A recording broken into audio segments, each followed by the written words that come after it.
한 가지 질문을 드리겠습니다.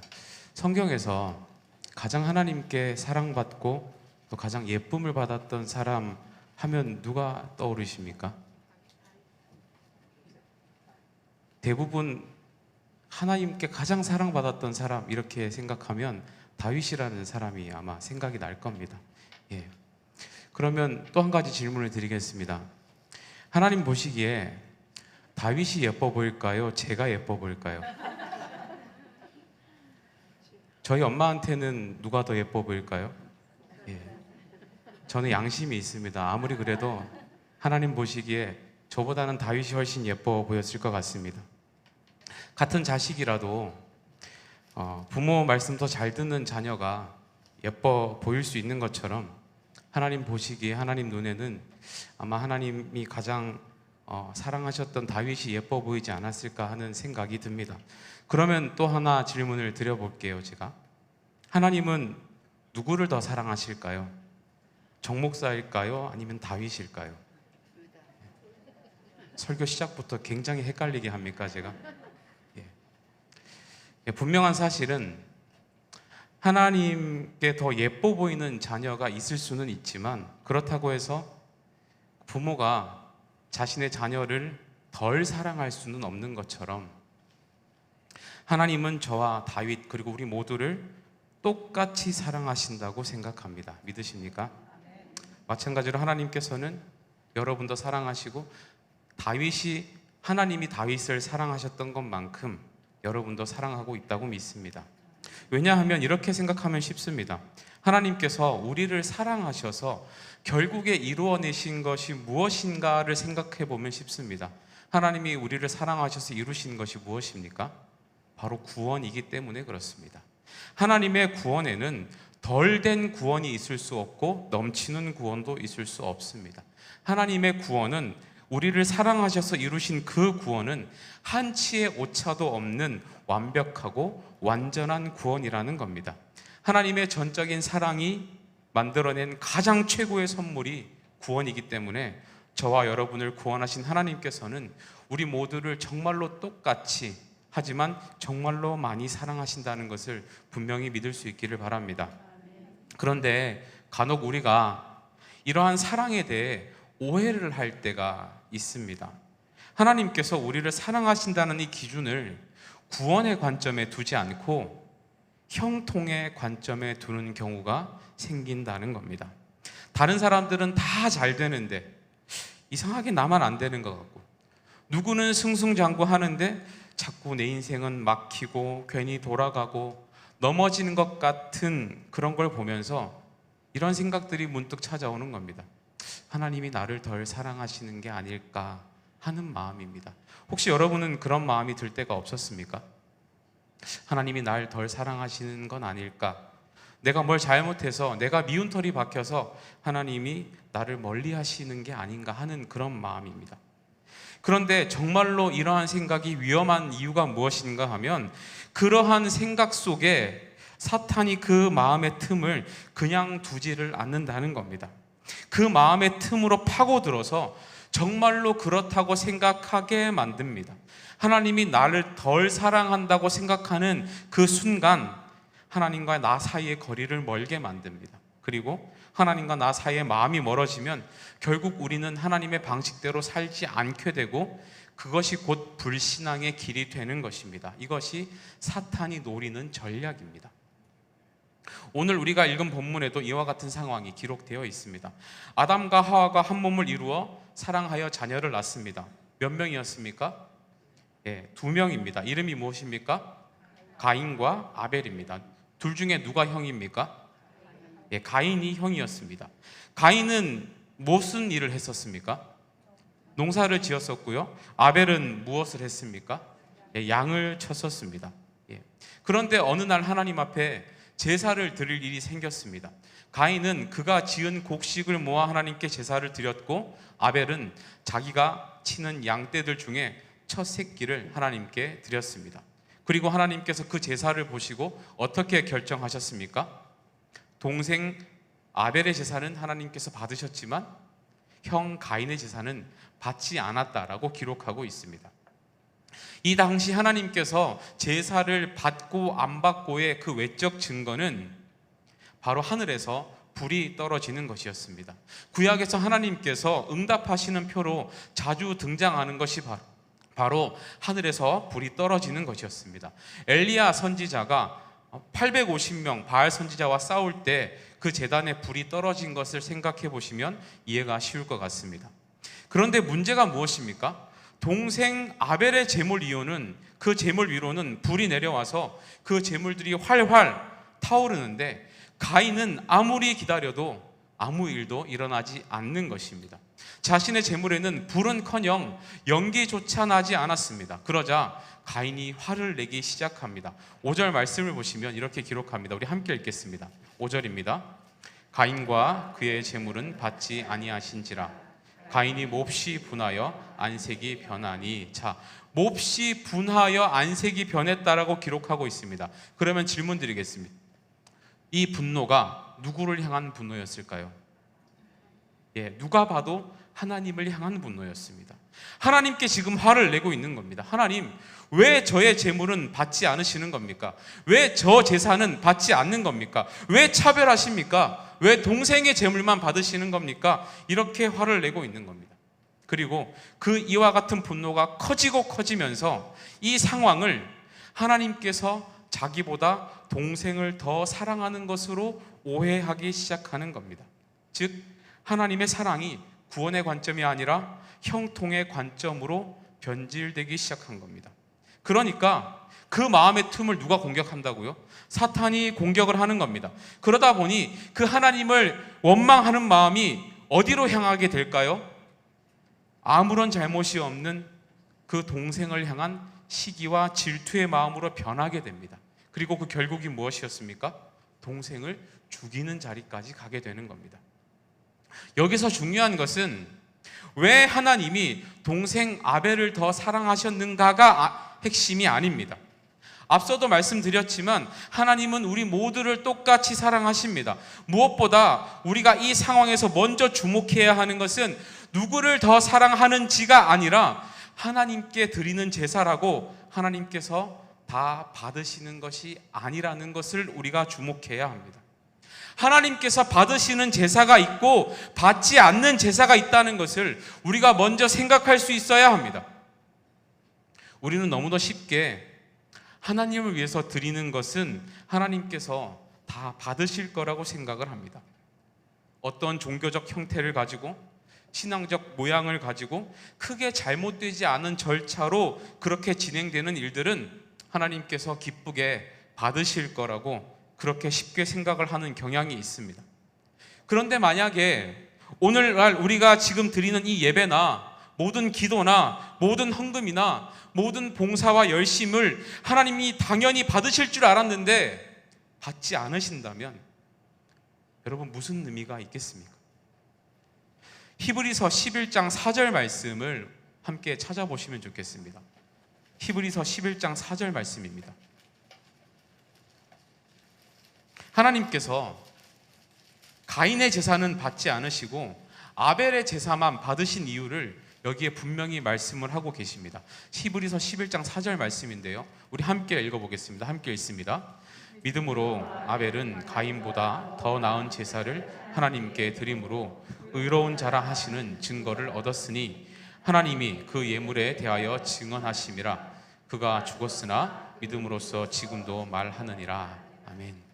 성경은 분명히 그 이유를 믿음 때문이었다라고 말하고 있습니다. 믿음으로 더 나은 제사를 드렸다고 증언합니다. 아벨은 믿음으로 드렸고 가인은 믿음 없이 드렸다라고 말씀하고 있는 겁니다. 그러면 여러분, 믿음으로 드렸는지를 어떻게 알 수 있을까요? 믿음은 눈에 보이지 않는데 누가 믿음이 더 좋았는지, 이 드린 제사와 제물이 믿음이 있었는지 없었는지를 하나님이 무엇을 보고 평가를 하셨냐 하는 겁니다. 요한일서 3장 12절 말씀은 그 명확한 기준을 우리에게 이렇게 제시합니다. 화면 보시면서 우리 함께 읽었으면 좋겠습니다. 요한일서 3장 12절입니다. 시작. 가인같이 하지 말라. 그는 악한 자에게 속하여 그 아우를 죽였으니 어떤 이유로 죽였느냐? 자기의 행위는 악하고 그의 아우의 행위는 의로움이라. 자, 가인이 지금 어디에 속하였다라고 얘기합니까? 악한 자에게 속했다라고 얘기합니다. 즉 다시 말하면 삶이 악했다는 겁니다. 삶이 악해서 살아가는 그 모습이 하나님 보시기에 옳지 않은 것, 그것이 하나님이 보시는 믿음의 기준이라는 겁니다. 더 분명히 말하면 하나님은 우리가 하나님께 무엇을 드리는가를 보시기 이전에 무엇을 보신다는 겁니까? 그것을 드리고 있는 사람 삶 전체를 보신다는 겁니다. 하나님이 보실 때 삶이 바르지 않으면, 삶이 옳지 않으면 하나님께서 받지 않으신다라는 것을 지금 이야기하시는 겁니다. 그러니까 결국 하나님께서 아벨의 제사를 받으신 것은 아벨의 삶 전체를 받으신 것이고, 가인의 제사를 받지 않으신 것은 가인의 삶이 하나님 받으시기에 합당하지 않았기 때문에 안 받으신 겁니다. 즉 우리가 살아가는 모든 순간, 모든 생활 자체가 하나님이 보실 때 인정이 되어야 하나님은 우리의 예배와 우리의 기도와 우리의 모든 삶의 드림을 받아주신다는 것입니다. 이와 같은 원리가 그대로 적용된 성경의 유명한 사건이 있습니다. 신약에 기록된 아나니아와 삽비라 사건입니다. 여러분, 아나니아와 삽비라가 뭐 하다가 죽었습니까? 하나님께 헌금 드리다가 죽게 되었습니다. 그 이유가 무엇이었습니까?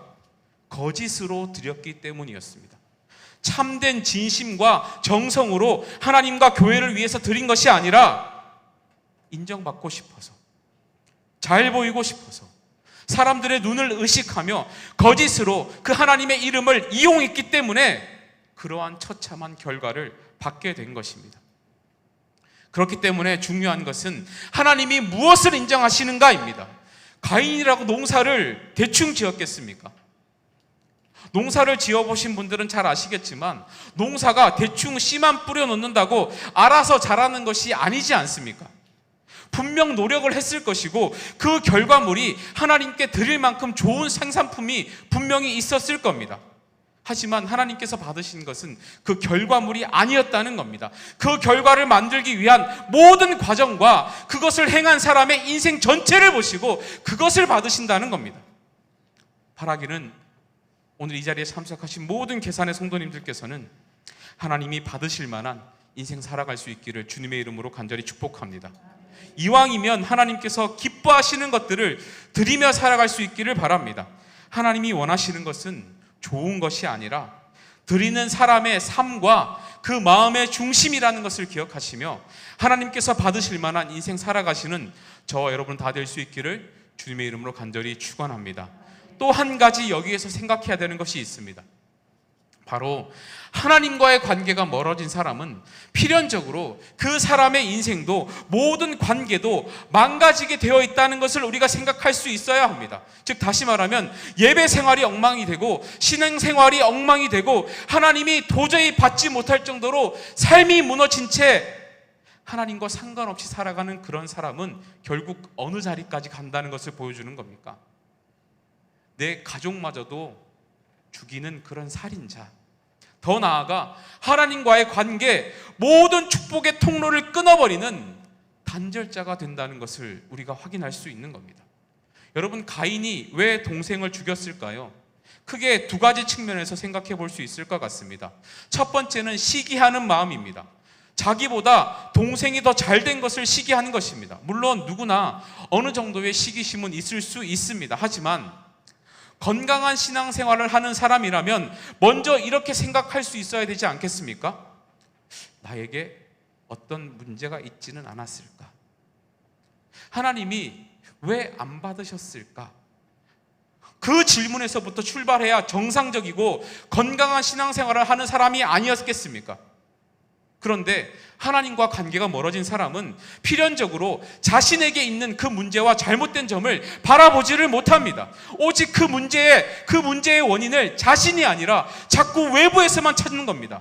하나님이 왜 나에게 이런 일을 하셨는지를 생각하지 못하고 자꾸 남 탓하고 자꾸 환경 탓만 하는 겁니다. 아벨이 어떤 잘못이나 실수를 한 것이 전혀 없음에도 불구하고 그 사람을 원망하고 나뿐만 아니라 주변까지도 망가뜨리는 그런 자리까지 가게 된다는 겁니다. 여러분, 하나님께서 가인에게 너의 동생이 어디 있느냐라고 물으신 것이 정말로 동생이 어디 있는지 몰라서 물으신 거겠습니까? 하나님이 왜 물으셨겠습니까? 다 알고 있으면서도 왜 물으셨겠습니까? 기회를 주신 겁니다. 어떤 기회일까요? 회개할 기회를 주신 겁니다.